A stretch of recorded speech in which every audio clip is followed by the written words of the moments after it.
Seperti ketika orang tua nggak mampu mengendalikan anaknya untuk tidak ngambil gadget. Biarin, kasihan daripada nangis, kasih gadget. Abi berhasil menanamkan di abang-abang Ana bahwa kebanggaan di rumah tangga Ana itu pendidikan agama. Bukan hal-hal yang lain. Mudah-mudahan kita bukan orang munafik ya yang susah bangun subuh ya. Amin. Tapi setiap sholat subuh selesai selalu nahan anak jangan sampai tidur. Alhamdulillah rabbil alamin wassalatu wassalamu ala nabiyyina Muhammadin wa alihi wa sahbihi ajma'in. Amma ba'd, teman-teman, kita podcast perdana ini Al-Mahbarah bersama Ustadz MH Hasan Aminullah Asy'ari. Ayo. Betul Ustadz ya? Betul. Khawatir salah nyebut saya. Betul. Ustadz. Ini Karena, yang versi Aminullah. Oh iya. Kalau yang Ayatullah Nasrullah nanti mungkin di podcast-podcast yang ibu kota mungkin. Gitu.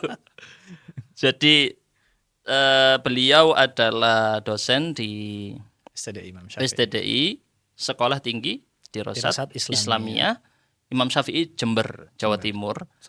Dan saya kalau ketik di YouTube ada saudara-saudara beliau juga muncul kan. Alhamdulillah. Ada Ustadz MH Hasan Ayatullah Asy'ari. Jadi sama semua Ustadz ya. MH Hasan yang membedakan tengahnya itu Ustadz. Iya, betul. Satunya lagi Nasrullah. Ustadz MH Hasan Nasrullah Asy'ari, Masya Allah. Ini karena orang tua males cari nama kayaknya. Gitu. Ini kalau minum Mak Rumpit berarti harus gini ya. Gitu. Tapi merek ya. Tidak masalah. Baik, biar cair sedikit mungkin kita mau kenalan dulu dengan antum Ustadz. Supaya lebih dekat. Antum dari mana Ustadz? Anak asli Banyuwangi, bapak dari Banyuwangi, anak juga lahir asli Banyuwangi. Gitu. Kalau keluarga ibu dari Jogja, Kota Gede. Abang-abang juga lahir di Kota Gede. Jadi sebenarnya ini plesteran ya. Cuman yang asli Banyuwangi ini anak sendiri terakhir. Sama adik anak tapi beda ibu. Jadi kami berdelapan, saudara berdelapan, satu ayah. 6-nya di Jogja, 2-nya di Banyuwangi. Itu laki-laki perempuan berapa orang? Laki 5 sama perempuan 3.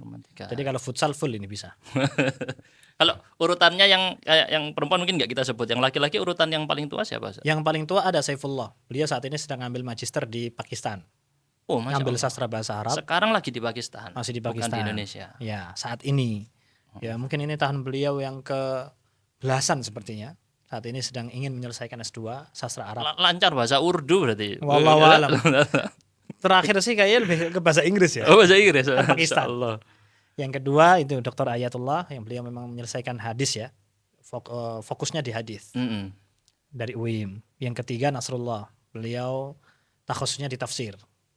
Yang ambil doktorah juga di Madinah. Sama-sama alumni S3 Madinah, satunya hadis, satunya tafsir. Kemudian 2 perempuan ya, yang satu di Banyuwangi, yang satu di Denpasar. Makanya sering ya kelihatan anak di Bali ya. Itu numpang kakak. Kemudian kakak saya, abang saya ya, yang ke-6 ini Amrullah. Hasan Amrullah saat ini di Banyuwangi. Itu kuliah agama juga? Ya, S1 juga. Cuman S1 pulang, bareng kayak Ana ya, pulang ke Indonesia. Jadi S1-nya di Madinah. Jurusan apa beliau? Sama seperti Ana, dakwah usuluddin. Antum dan beliau sama, dakwah usuluddin. Sekarang fokus dakwah di Banyuwangi beliau. Ya, beliau di Banyuwangi. Masya Allah, ini keluarga semuanya terjun di dunia agama. Pendidikan ya. Pendidikan. Ya, pendidikan agama. Ya. Pendidikan agama Islam ya. Kalau agama kan kita nggak bisa membuktikan ya. Sampai kita meninggal ya. Beneran nggak nih agama ini kan gitu. Pendidikan agama semua ya Ustaz ya. Masih ada satu lagi adik saya, cuman cewek ya. Yang terakhirnya cewek. Saat ini masih di Solo ya, ngaji, masih mondok. Oke, berarti semuanya ini mondok. Ya, semuanya mondok. 8 orang ini semuanya nyantri. Mondok semua, santri semua dengan metode pendidikan ABI mewajibkan pondok pesantren di jenjang SMP. Sejak SMP. SMP ucul semua. Alhamdulillah kami terbantu dengan jumlah yang banyak ya. Jadi rumah ini nggak pernah kosong. Selalu ada ngedel. Ini mondoknya di mana semua? Apa satu pondok atau mencar-mencar? Bisa. Kalau ya yang paling banyak kita kumpul di pondok pesantren Islam Al-Irsyad Tengaran ya. Kita berempat di sana, dari Ayatullah, Nasrullah, Amrullah sama anak, kita berempat. Semuanya di Al-Irsyad. Ya, mungkin karena anginnya lagi ke sana. Ada yang pertama Bang Ana Saifullah itu di Persis Bangil. Ya, SMP, SMA Persis Bangil. Kemudian beliau lanjut di Karangasem di Lamongan. Kemudian akhirnya lanjut di Pakistan. Masya Allah. Semuanya terjun di pendidikan agama Islam ya. Harus ngaji kan gitu. Iya, ini menarik ini karena jujur Ustaz, Saya dulu itu walaupun mondok, maksudnya kalau lihat teman-teman saya satu angkatan, pondok saya, satu angkatan 100-an orang, hanya kurang dari 10% yang lanjut jurusan agama Islam. Sekolahnya atau kuliahnya untuk kuliahnya. Yang lain sisanya itu semua terjun ke umum atau kerja. Nah ini yang menarik dari keluarga antum semuanya lanjut terjun ke agama, pendidikan agama. Mungkin boleh dirunut karena saya penasaran juga dari bagaimana ayah antum mendidik di rumah itu. Mungkin kayak schedule-nya pagi ngapain kayak. Ya, wallahu alam ya, karena orang tua anak ketika melahirkan abang-abang anak belum ada ya. Oh iya. Ini cuman katanya. Coba ya. Kalau anak dengerin orang tua anak ngobrol, dulu umi anak itu berazam. Kalau karena umi itu faktor ekonomi. Keluarga besarnya itu ada di Mu'allimat. Mu'allimat itu kan sekolah swasta agama di Jogja. Memang secara pendidikan agama mentereng bagus banget di Jogja itu. Sedangkan umi karena faktor ekonomi, dia anak perempuan di tengah lagi. Terbentur akhirnya dia masuk ke sekolah umum yang tidak beragama gitu loh. Ya istilahnya tidak tidak menitik beratkan pendidikan agama. Sehingga umi anak merasa ada perbedaan pola pikir yang dari kecil sekolah di sekolah agama dengan sekolah non agama itu beda. Sehingga umi bertekad ketika ketemu Abi, salah satu permintaannya adalah pastikan anak-anakku belajar agama semua. Itu permintaan umi. Gayung bersambut, Abi anak itu anak kiai. Oh gitu, Masya Allah. Kalau antum lihat nama anak kan Hasan Asy'ari. Itu di Banyuwangi kota, di tukang kayu itu ada jalan Kiai Haji Hasan Asy'ari atau Kiai Haji Asy'ari, itu kakek saya. Meskipun kakek saya dengan Abi nggak ketemu karena Abi anak masih 2 tahun, kakek sudah meninggal rahimahullah. Tapi kecemburuan terhadap ilmu agama itu sudah ada dari Abi. Dari kecil Abi itu dididik sama Pak D-nya, sama keluarga ibunya. Ya memang lingkungan keluarga yang agamis gitu. Iya. Maka idealisme yang dibawa oleh Abi inilah yang kemudian membawa Abi keluar dari kota Banyuwangi untuk merantau mencari ilmu. Masya Allah. Salah satu pandangan Abi ketika itu, anak nggak mau tumbuh besar di dalam desa yang nggak ngapa-ngapain. Anak harus keluar, bagaimana caranya belajar. Masya Allah. Bahkan salah satu cerita yang anak selalu ulang-ulang ya ini kebiasaan orang tua ya, selalu mengulang cerita ya. Tapi selalu menarik anak dengar. Itu ketika ibu dari Abi anak, berarti nenek anak ya, itu sudah nikah lagi sepeninggal dari kakek anak kan. Otomatis rumah tangga atau pendidikan anak Abi anak sebagai anak kecil ini sudah tidak bareng sama ibunya, karena sudah ada keluarga sendiri kan. Ini sering ikut sama Bude, sama Pak D-nya atau sama mbaknya. Sampai ke titik pendidikan SMP atau SMA agak ragu karena memang pendidikan di masa itu tidak seperti sekarang ya. Itu pamit ke kakaknya atau Bude Ana ya, kakaknya dari Abi Ana, pamit mau keluar kota. Mau kemana? Nggak ada tujuan jelas. Ya Abi Ana juga nggak tahu mau kemana. Tapi dia kirim surat ke temannya yang di Jogja. Kemudian minta tolong kopas tulisan Ana. Pakai tulisanmu. Itu Abi sendiri yang nulis. Bukti tulisannya itu dalam bentuk panggilan aku agar ke Jogja karena di Jogja ada pekerjaan yang menjamin. Tapi itu Abi Ana sendiri yang nulis. Tolong kopas tulisan Ana pakai tulisanmu, kirim ulang ke Ana, kirim balik ke Banyuwangi biar Ana bisa dapat izin keluar dari kota Banyuwangi. Itu ke Jogja. Menuntut ilmu di Jogja. Pengen mencari ilmu, tapi memang yang menjadi standar pertama kali ilmu ya. Pengen belajar ke kota, luar kota. Ingin mencari ilmu. Tapi bagaimana hidupnya? Cari kerja dulu mestinya gitu ya. Nah, itu salah satu salah satu tawakalnya Abi itu. Masa sih orang yang di pinggir jalan, mereka itu rezekinya dijamin sama Allah loh. Meskipun mereka nggak punya gaji tetap, mereka itu dapat pemasukan setiap hari. Masa anak si alumni SD SMP kalau nggak salah, anak lupa. Anak ini sekolah gitu loh, masa nggak dapat jaminan pekerjaan? Masa nggak dapat ilmu, nggak bisa melanjut kuliah gitu loh. Akhirnya Abi masuk ke kalau nggak salah Fiat. Ya salah satu ya bahkan anak cek sekarang itu apa kayaknya sudah nggak ada ya juga. Oh gitu. Ya itu, mungkin teman-teman yang nonton tahu ya Fiat itu salah satu jenjang sekolah. Cikal bakal kuliah.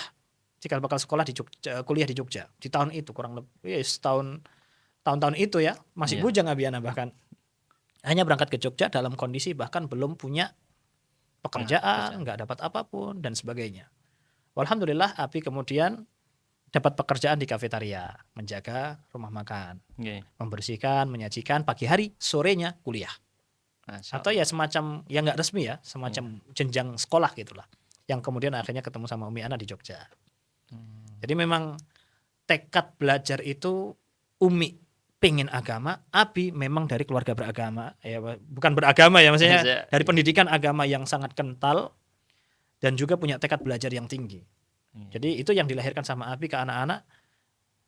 Yang ini ternyata anak baru tahu ya, itu ternyata dalam kaidah kitab ya ada ya, Nailus Su'dadu bil ilm ya. Kemuliaan itu ya hanya satu, dari ilmu gitu. Masya Allah. Itu yang ditanamkan oleh Abi. Kamu nggak perlu kaya, kamu nggak perlu membuktikan apapun dengan jabatan ini dan itu. Abi cuma pengen kamu jadi orang pinter. Itu yang selalu ditanamkan di keluarga kami. Itu sih Abi. Itu yang selalu Anda dengarkan. Jadi Abi antum berarti namanya Hasan Asy'ari. Bukan, itu kakek Ana. Oh, Hasan Asy'ari kakek. Kakek Ana. Abi Ana Makmun. Oh, nggak disebut di, kan biasanya kalau turun kiai itu disebut di namanya setelahnya itu loh. Ya, ada. Disebut di nama anak Arab. Nama anak kan MH. M-nya ini Makmun. Oh, M-nya ini Makmun. Hanya berarti ibu. Ya, hanya dari ibu. Makanya ini Masya Allah, Abi pengen jadi orang di balik layar. Oh, gitu. Bahkan nama pun nggak disebut. Namanya pakai apa istilahnya? Akronim ya. Singkatan. Berarti itu rahasia arti MH Hasan Asy'ari di dalam namanya itu ya. Jadi nama antumnya adalah di Aminullah itu. Di Aminullahnya. Emang merusak kaidah pernamaan sih. Terserah. Tapi unik itu. Ya benar cari uang. Orang tua yang ngasih nama. Jadi MH itu justru nama bapak ibu dulu. Kemudian nama kakek, kemudian nama asli kita, kemudian nama kakek kedua. Itu disebutkan di akhir. Kayak Asy'ari itu kakek kedua. Ya Hasan Asy'ari nama orang, satu orang kan. Oh, satu orang. Cuman ya nama yang keduanya disebutkan di akhir. Apa kaidahnya ya terserah Abi. Nah, ini ngobrol Zat tentang ayah antum pas mendidik. Antumnya ya, kalau kakaknya kan antum belum tahu kan, belum lahir. Pas antum sebelum ke pondok, apakah memang ada gaya pendidikan orang tua ke anak yang khusus atau seperti apa yang antum merasakan? Ya kayaknya kalau orang tua di masa itu sama semua ya. VOC ya model-modelnya ya. Bertangan dingin, tegas, lebih kekeras dan lebih ngamuk ya. Oh gitu. Kalau Anda dengar cerita-cerita dari kakak-kakak saya, Abi itu justru malah lebih tegas ke kakak-kakak saya. Di zaman anak itu Abi sudah mulai di usia 50-an, sudah mulai lembut, lemah. Dan melihat anak itu otomatis sudah mulai berpikir bijak ya. Jadi ke anak itu meskipun keras, anak rasakan keras dan anak takut. Ya, anak lihat dari pendidikan Abi itu ya anak takut gitu. Bukan karena pingin, tapi ternyata itu melahirkan di kakak-kakak anak gitu. Dengan kekerasan itu Abi menciptakan satu pola di dalam rumah tangga anak itu. Rumah tangga Abi anak itu bahwa sesuatu yang dibanggakan di keluarga kita itu ilmu agama. Satu hal yang selalu anak ingat dari Abi, ya meskipun itu ada minusnya ya, tapi positifnya lebih banyak. Abi nggak pernah nanyakan tentang ilmu umum di dalam sekolah anak. Yang penting anak SD itu punya teman. Cara karakter pertumbuhan anak itu seperti normalnya anak-anak di usianya. Bisa main, bisa sosial, bisa baca, bisa tulis lah. Listung ya, baca, tulis, hitung. Itu bisa menguasai. Ketika anak masuk kelas 4, itu anak menghadapi satu titik kemampuan belajar anak itu menurun. Khususnya di ilmu-ilmu umum ya. Karena memang ya di masa itu ya SD ya, seperti itu ya. Seperti contohnya tahun-tahun apa sejarah gitu mungkin. Iya, sejarah itu kan harus ngapalin ya. Iya. Nah, ini otak yang suka main Tamiya ini daripada ngapalin tahun kapan penjajahan, kapan perang, kapan BPUPKI misalkan misalnya. Anak lebih menganu dinamo kan gitu. Nah, akhirnya anak ujian itu nilainya lemah. Abi Umi tidak nanyakan tentang nominal sama sekali. Nominal apa? Nilai sama sekali nggak nanyakan. Satu yang ditanyakan Abi, hari ini sudah murojaah belum? Murojaah apa? Hafalan. Ini? Hafalan Quran. Hafalan Quran. Pas SD. SD. Masya Allah. Ya memang bisa dibilang ini terlambat ya. Tapi ya dengan latar belakang pendidikan Abi yang tidak dari pondok pesantren tahfidz, tentunya itu cukup ketat. Abi selalu menanyakan setiap subuh dan setiap maghrib. Sudah nambah belum hafalannya? Setiap subuh dan maghrib. Maghrib itu anak selalu hafalan, subuh itu selalu store. Oh, subuh setor, maghribnya Ya. hafalan. Meskipun hafalan itu baru anak setorkan ketika Umi lagi marah atau ketika abang-abang pulang dari pondok. Ya kan karena jarak anak sama abang-abang ini jauh ya. Paling dekat itu 5 tahun. Otomatis anak masuk kelas 2 itu abang anak udah mondok pesantren. Iya. Nah, anak setor itu ke abang-abang anak yang paling dekat. Nah, itu hafalan anak nambah ketika abang pulang dari pondok. Kelas 2 SD. Nah, kelas 2 SD abang anak udah masuk pesantren toh, udah lulus kelas 6. Iya, maksudnya Paling dekat. Murojaah hafalan itu sudah mulai kelas berapa berarti? Anak nggak tahu ya. Ini ya mungkin dari Umi. Karena anak bisa baca Al-Qur'an itu kelas 1 SD. Lulus TK masuk SD. Itu anak dihadiahi jubah sama abang anak. Masyaallah. Jubah putih. Nah, itu syaratnya anak harus selesai Al-Qur'an, selesai Iqra 6. Tapi waktu itu anak sudah hafal An-Naba, An-Nazi'at sama Abasa. Sampai sekarang anak nggak tahu kapan anak hafal Abasa, An-Naba, An-Nazi'at. Tahu-tahu udah hafal gitu. Tahu-tahu ya? sudah hafal. Masyaallah. Karena Umi sering mentetak ya bahasanya ya apa? Mentalkin gitu. Mentalkin ya. Umi baca anak ikut. Umi baca anak ikut. Baru satu surat pertama yang anak hafalkan dengan kesadaran penuh itu surat At-Takwir. Susahnya Masya Allah kan. Merasakan susahnya gitu ya. Itu di surat At-Takwir. Dari belakang itu sambil jalan. Kemudian di SD juga sudah mulai diajarkan kan. Cuman anak nemu kok di SD ternyata anak sudah hafal gitu. Surat itu sudah hafal. Alhamdulillah. Dan kelas 2 itu store ke abang-abang. Pokoknya kelas 4 SD anak udah selesai juz 30. Juz 30-nya. Ya, itu. Berarti memang keluarga ini subuh dan maghrib harus Quran wes. Harus. Nah, satu pendidikan abi anak itu anak nggak boleh di luar malam hari. Pokoknya menjelang maghrib anak sudah harus di dalam rumah. Kapan anak boleh keluar? Itu habis mungkin ketika matahari sudah mulai terbit. Mau itu liburan, mau itu sekolah. Karena habis subuh itu abi sudah langsung duduk, anak-anaknya ngumpul. Nah, ini cuman katanya. Iya. Karena anak nggak ngalamin abang-abang yang seusia ya. Anak sadar itu kan mereka sudah hilang ya, mereka sudah mondok semua. Tapi abi selalu habis subuh itu duduk di musola. Waktu itu keluarga kami masih belum paham ya kalau sholat ke masjid itu harus, maksudnya sholat itu harus ke masjid ya. Iya. Jadi kami masih ada punya musola di dalam rumah. Abi setiap sholat subuh selesai selalu nahan anak jangan sampai tidur. Setoran. Terus ditalkin huwa humahum, hiya humahuna. Sampai nanti matahari sudah mulai terang, bolehlah kami berangkat sekolah. Atau kalau libur bolehlah kita main keluar. Pokoknya matahari kelihatan sama matahari sudah mulai gelap itu sudah harus masuk di rumah. Musola keluarga ya. Waktu itu di musola keluarga. Musola keluarga ya di dalam rumah, kamar. Dalam rumah gitu. ya musola keluarga. Dan salah satu ketakutan kami adalah ketika kami telat sadar dengan gelapnya langit. Apalagi ketika mendung ya. Kan habis asar sudah mendung ya, sudah gelap ya. Kok ternyata sudah tilawah. Kalau di Banyuwangi itu menjelang maghrib itu kan ada suara tilawah ya. Iya. Kok tilawah duluan sedangkan kami masih di luar. Itu sangat takut. Karena nanti kami akan mendapati api dalam kondisi siap menghukum. Oh gitu. Nah itu berarti kan kita selalu siap dengan waktu ya. Kami sudah dididik waktu sama Abi. Ada timeline-nya. Maghrib dan Isya itu harus ngaji. Habis Isya itu imma belajar, imma tidur.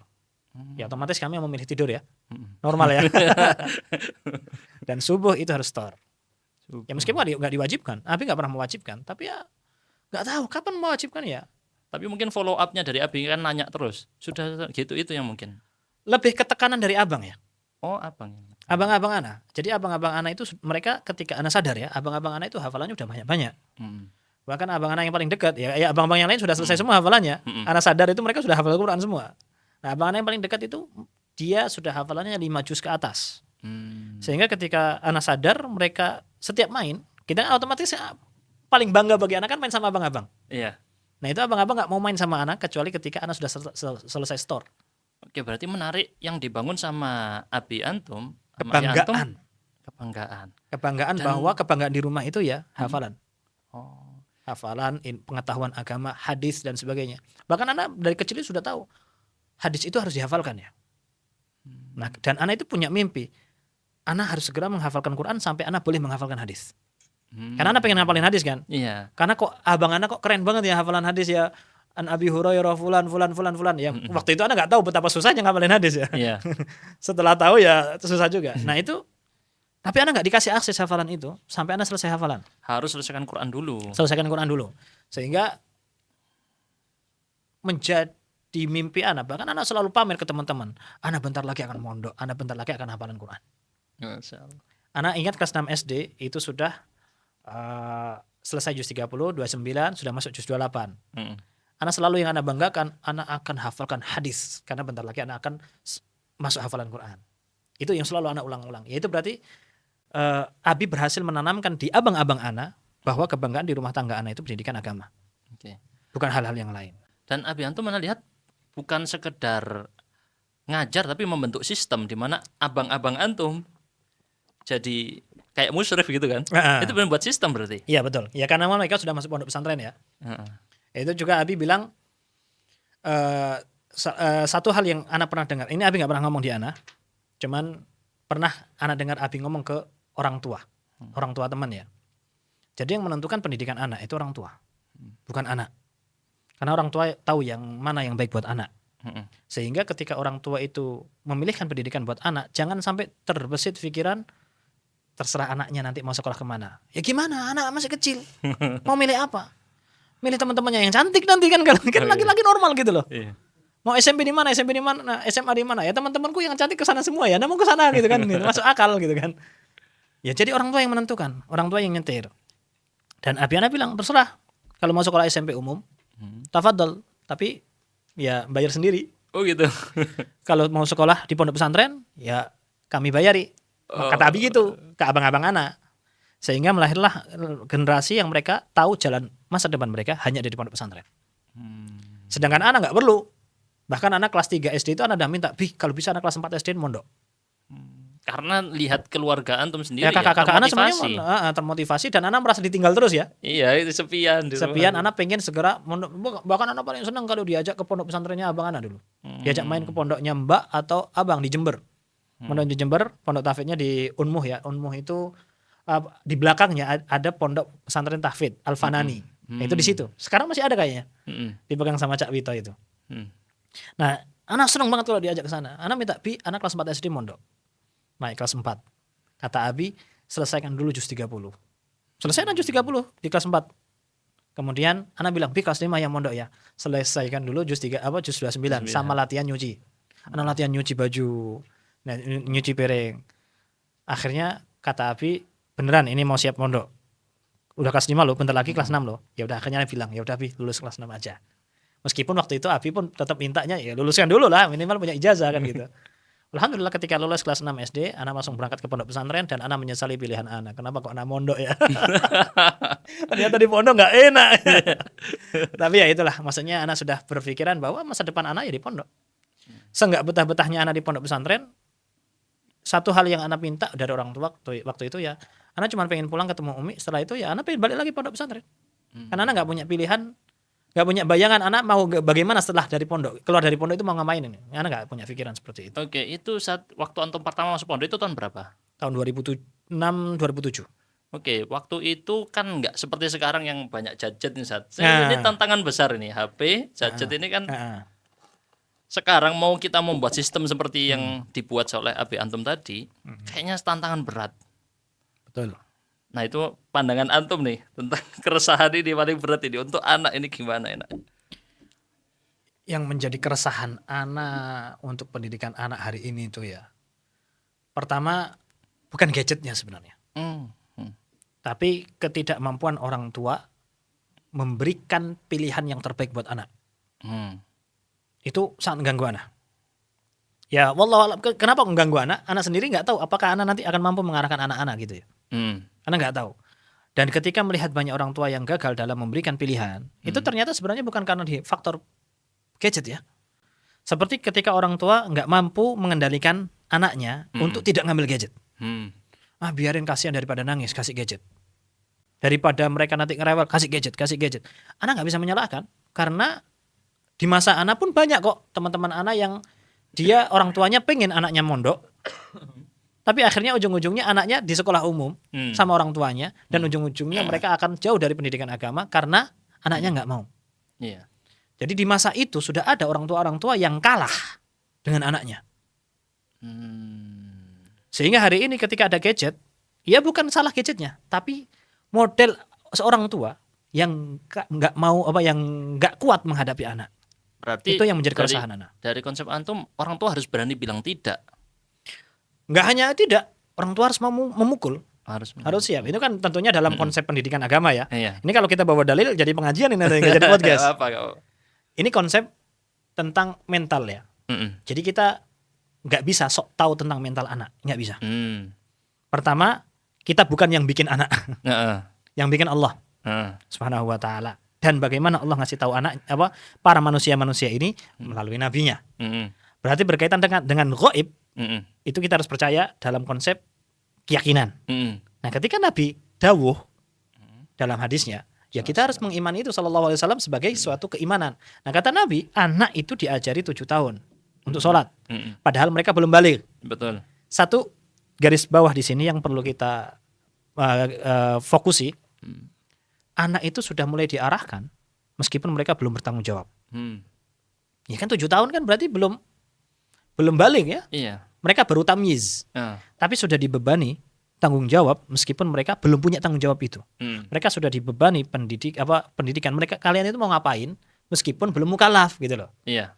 Nah, ketika mereka masuk 10 tahun tetap masih belum balik.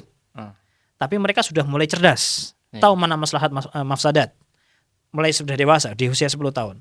Sudah mulai dikasih hukuman itu punishment ya. Iya. Mulai dikasih hukuman ketika mereka melanggar. Ini dalam kontrol jiwa bagus banget. Karena manusia itu butuh ada hal yang ditakuti. Kalau manusia nggak punya hal yang ditakuti, kurang ajar. Makanya Allah pun di Al-Quran itu ada ada surga dan neraka gitu loh. Ya itu untuk mengontrol jiwa manusia kan. Nah itu ditanamkan sejak kecil. Umur 10 tahun nggak gelem sholat, pukul. Ini masalah banyak orang tua memang saat jadi anaknya minta apa harus dituruti. Iya. Takut mau bilang tidak dan jangan itu sangat. Kalau mau ngasih kepada anak karena itu sayang, kasih aja. Tapi kalau ternyata di hal sesuatu yang diminta itu ada sesuatu madharat, ya orang tua harus siap bilang enggak. Nah, ketakutan orang tua memberikan pendidikan kepada anak ini akan menjadi sesuatu hal yang akan membunuh anak itu sendiri, membunuh karakter anak itu sendiri. Anak nggak berani bicara tentang gadget itu ya, karena memang itu sendiri bukan suatu hukum pokok. Apakah anak ketika ini mau mati layarnya? Oh ya. Ketika anak bawa HP, apa hukumnya dalam Islam? Apakah ada dasarnya dan sebagainya? Kita nggak nemu ya. Iya. Masalahnya itu adalah sesuatu yang nanti akan kembali ke orang tua masing-masing. Kita ambil contohnya dalam sholat. Kita berbicara tentang hukum sholat aja. Subuh, anak itu waktu enak-enaknya tidur. Jangankan anak, kita, wah subuh itu paling susah. Mudah-mudahan kita bukan orang munafik ya yang susah bangun subuh ya. Amin. Apalagi anak kita. Nah kita melihat anak yang tidur pulas di subuh hari, pasti kasihan mau bangunin. Nah itu bagaimana? Kita bangunin atau enggak? Tinggal bagaimana orang tua mau kalah sama kasihannya anak dari sudut pandang duniawi atau ukhrawi. Kalau dari sudut pandang duniawi, ya jangan dibangunin anaknya, kasihan. Tapi kalau kasihan dari ukhrawi, ini anak kalau nggak dibiasakan bangun subuh, dia nanti akan dibakar di akhirat. Naudzubillah min dzalik kan. Nah, oke, mungkin terlalu kasar ya ngomongin tentang akhirat ya. Naudzubillah, mudah-mudahan kita diampuni semua. Kita ambil gambaran, rumah ini kebakar. Anak tidur pulas. Wah, kasihan ini masih tidur nih. Dibangunin nggak? Pasti dibangun. Kebakaran loh. Tapi dia tidur kasihan. Nah, kalau kita kasihan, maksudnya kita hilang rasa kasihan kita ketika rumah itu kebakaran. Kenapa kita enggak masih bisa-bisanya kita berharap kasihan sama anak ketika mereka akan tertinggal dari sholat subuh gitu loh. Itu anak baca dari pendidikan yang diajarkan. Ini pertanyaan dari seorang ibu ke Syekh Muhammad bin Shalih Al-Utsaimin ya. Ya kalau rumahnya kebakar gimana? Kamu bangunin atau kamu kasihan gitu? Kamu pasti bangunin. Nah itu bagaimana kalau seandainya apinya api neraka? Itu sangat kena sekali. Jadi ya itu tadi ya, orang tua harus bisa mengalahkan anaknya. Karena orang tua yang tahu maslahatnya. Orang tua itu tahu apa yang baik, apa yang buruk kan. Ya jangan sampai anak dibiarkan memilih masa depannya sendiri karena ketidaktanggungjawaban orang tua atau orang tua kalah sama anaknya. Itu keresahan anak pribadi. Iya, memang sering anak kalau udah kecanduan itu saat tantrum saat. Udah sering dikasih nonton YouTube, kasih main game. Bahkan anak sering beberapa kali ngelihat ustadz ngisi kajian, anaknya main game depan kajiannya ustadz itu kan sering ya di masjid-masjid itu. Wallahu a'lam bishawab. Sekali lagi ini juga masuknya dalam dunia pendidikan ya. Anak tantrum itu bukan karena gadgetnya. Karena di tahun 97 anak pernah tantrum. Oh gitu. Cerita Umi Ana ya. Iya. Di tahun 97 anak pernah tantrum. Ya di usia anak 2 tahun, anak pas datang ke pengajian, anak tantrum. Seingat anak di masa itu belum ada HP. Jadi anak tantrum itu lintas generasi. Nah sekarang ini anak tantrum kalau nggak dikasih HP, dia tantrum bukan karena HP-nya, tapi karena orang tuanya sudah memberikan pola hidup yang anak ini tergantung dengan HP-nya. Di controllingnya ini ya, ya, bukan gadgetnya ya. Bukan gadgetnya. Jadi anak itu ya namanya juga anak gitu loh. Kalau anak nggak tantrum kemudian dia bisa ngomong tentang emosinya, ya dia mungkin akan pergi cari kerja ya. Atau jangan-jangan karena si orang tuanya juga ya kecanduan gadget, anaknya ngeliatin doang. Nah itu tadi, itu salah satu bentuk pengaruh banget. Katanya anak nggak cuman mendengar tapi lebih meniru daripada mendengar. Ini salah satu kaidah ya.